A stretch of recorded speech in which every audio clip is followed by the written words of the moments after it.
Hey friends, welcome to Garage Thoughts. My name is Chris. This is my garage, and I'm about to give you my thoughts on the war in Iran. But before I do that, you can tell that this is the first video on the channel.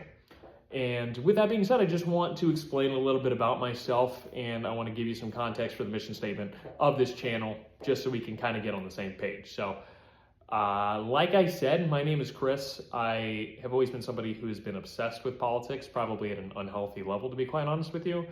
But I'm also a student of history. I feel like it's a perfect explanation for the current conditions that we find ourselves under, and also a very good predictor of future conditions. That being said, when I give you my opinion on something, don't take it as gospel. I am one dude with a political science degree. I'm not an expert in any field whatsoever. I just love learning about history. But the more I learn about history, the less I know about it. The more I realize that I actually don't know a whole lot. So I always encourage you to do your own research to kind of come to your own conclusions, but I'm just going to at least show you how I came to my conclusions, and we can kind of bounce from there. So without further ado, please pull up a chair, grab a drink, roll a blunt, whatever you got to do. Let's talk about the war in Iran. So before I give you today's thoughts on the war in Iran, I want to take it back and kind of explain the origins of the United States and Iran's history together, to use a broad term. So I'm going to take it back not just a few steps. We're going back 75 years. We're going to go back to 1951 in the Abadan crisis. So with the Abadan crisis in 1951, Iranian Prime Minister Mohammad Mossadegh and his parliamentary government voted to nationalize the oil fields in Iran. And if you are a student of history like myself, if you hear a country, a developing country, is nationalizing a natural resource, you know the United States is not far behind with a fucking coup. And guess what? So 1951 comes, he tries that. The United Kingdom sought claims to that oil field because British Petroleum stationed there, they moved their equipment, it was British capital, whatever you want to say. So they felt like they had a claim to that specific oil field. And that's hunky-dory for them. Iran disagreed. They said, we're just going to nationalize it anyway. So what the United Kingdom attempted to do first was to blockade the city and to also put some economic sanctions on them to kind of put more pressure on the government to then let British Petroleum come back in and take all their natural resources like a colonial power often does. But with that being said, that didn't work. Like I said, Iran said, buzz off. Like, we're not interested in doing that. So what happened next was a coup d'etat planned by the CIA and MI6, which is British intelligence. Mossadegh initially gets ousted, I believe like mid to late 1951, but he gets reinstated. He's reinstated because of public pressure that backed him. But in 1953, he's finally arrested and tried for treason, and then the Shah, Mohammad Reza, comes back into power after kind of being exiled with Mossadegh's upcoming, if you want to call it that. So when the Shah comes back, the Shah is a very autocratic figure. There is no dissent allowed. It is what he says is law. That's it. That's the way it worked in Iran. So with that being said, from 1953 all the way to 1979, the Shah is in control. In 1978, the Shah starts to become a deeply unpopular figure.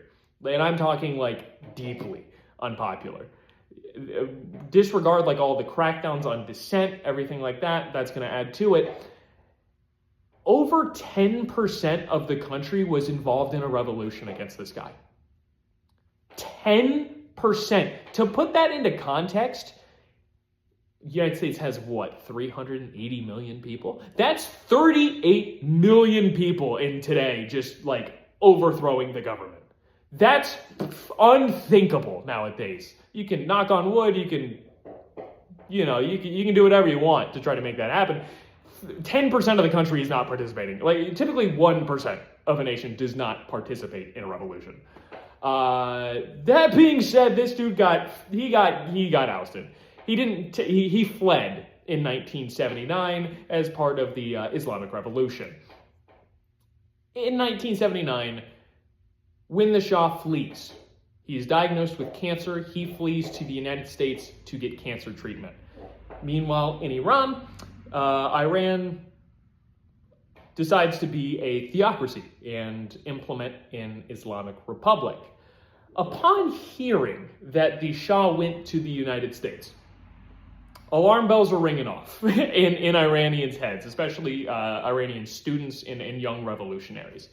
They hear that and they think, oh, God damn it, the CIA's doing it again. Like, they're going to put the Shah back in power. This is step one of that plan. So as a preemptive strike to them, using that opinion, in a preemptive strike, they storm the U.S. Embassy and they hold 53 hostages on November 4th of 1979. They hold these hostages for a long time, a long time, until I believe, was it 1980, 1981? It was when Reagan took power, is when the Shah finally released, not the Shah, I'm so sorry, the Islamic revolutionaries, the Iranian students, finally released those hostages.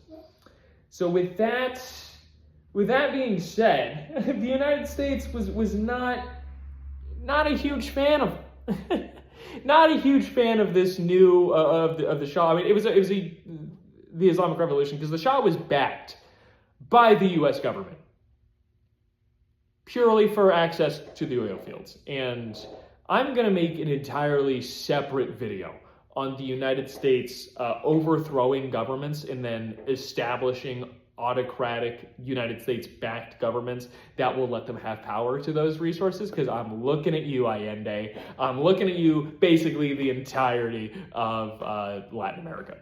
We have a lot of explaining to do on that. That is not this video. So once the Islamic Revolution takes hold, there's something called the Cultural Revolution in Iran. And this is a brutal takedown of anybody that has any sort of anti-Islamist, anti-fundamentalist, anything that the theocratic regime does not agree with. Those people are dead. It is a very gruesome time.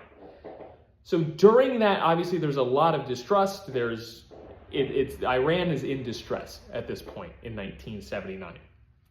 So hearing that, the United States decides to go to its neighbor, Iraq. And Iraq is led by a fella named Saddam Hussein. And the United States, covertly, aided Iraq with several billions of dollars in arms, in intelligence, in dual-use technologies, special operations trainings. They were training Iraq to invade Iran and take it over, because that's what the United States wanted, was the country of Iran to never be able to tell them no to the access to the oil again.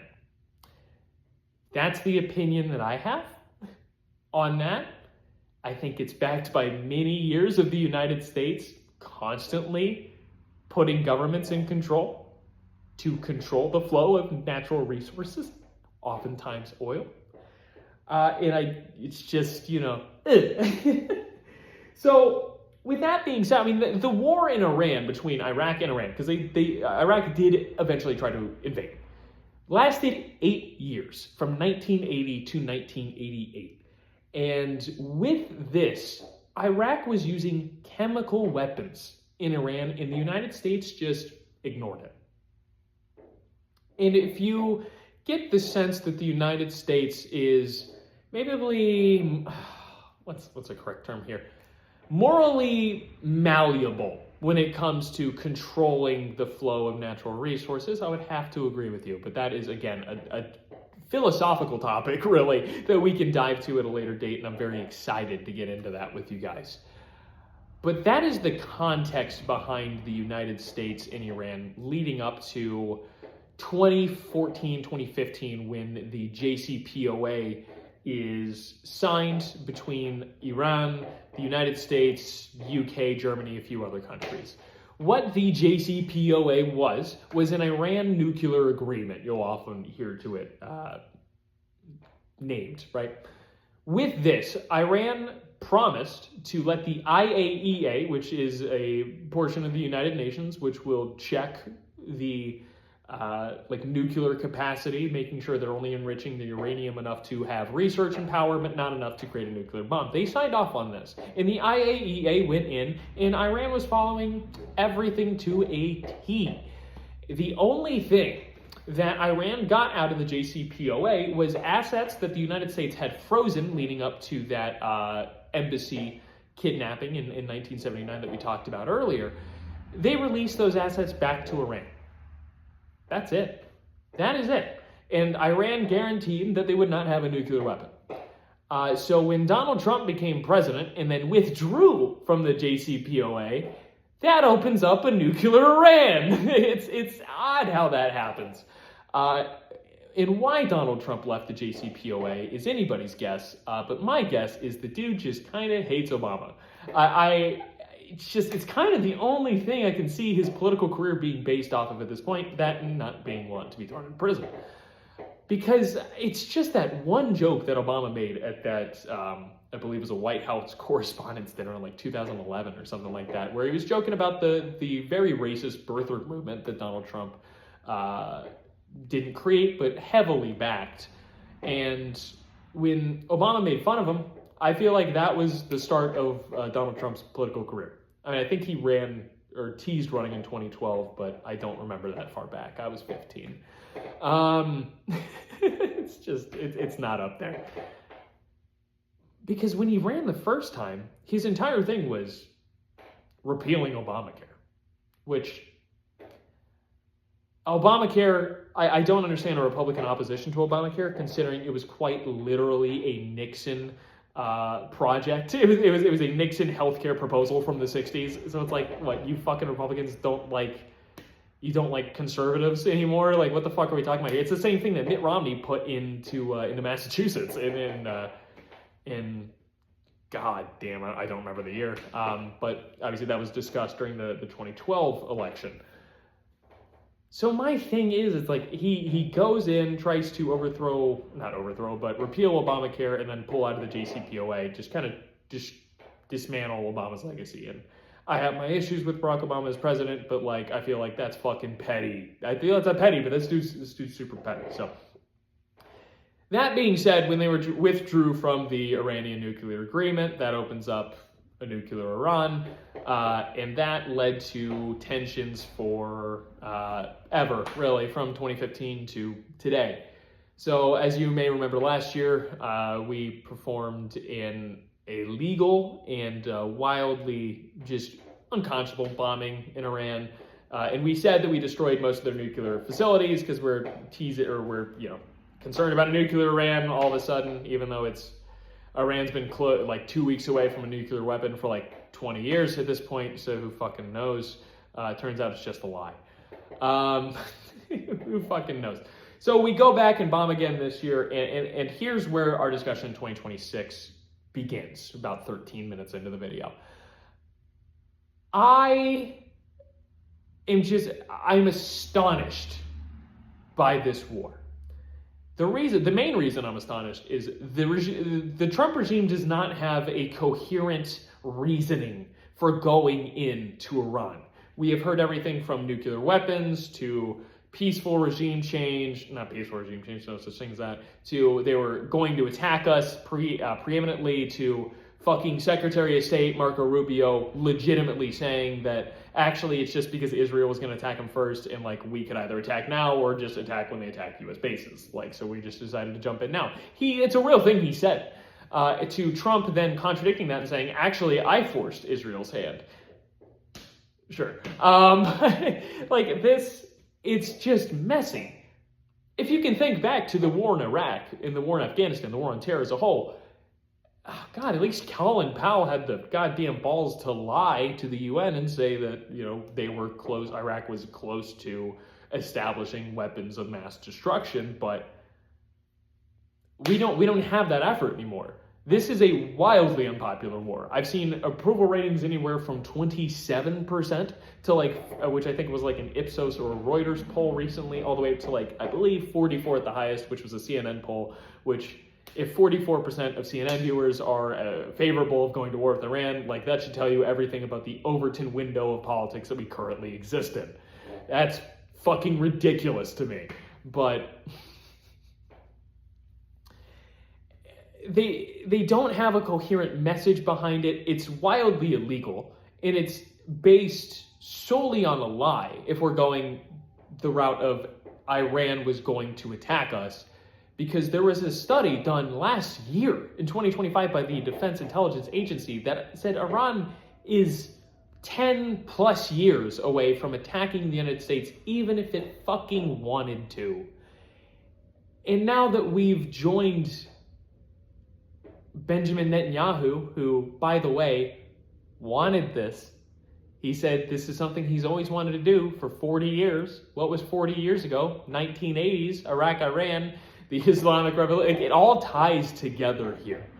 My thought experiment for both of us here, you don't even have to comment in the comments. Like, this is just a personal thought experiment here, is why is the United States so hell-bent on Benjamin Netanyahu completing the Greater Israel Project?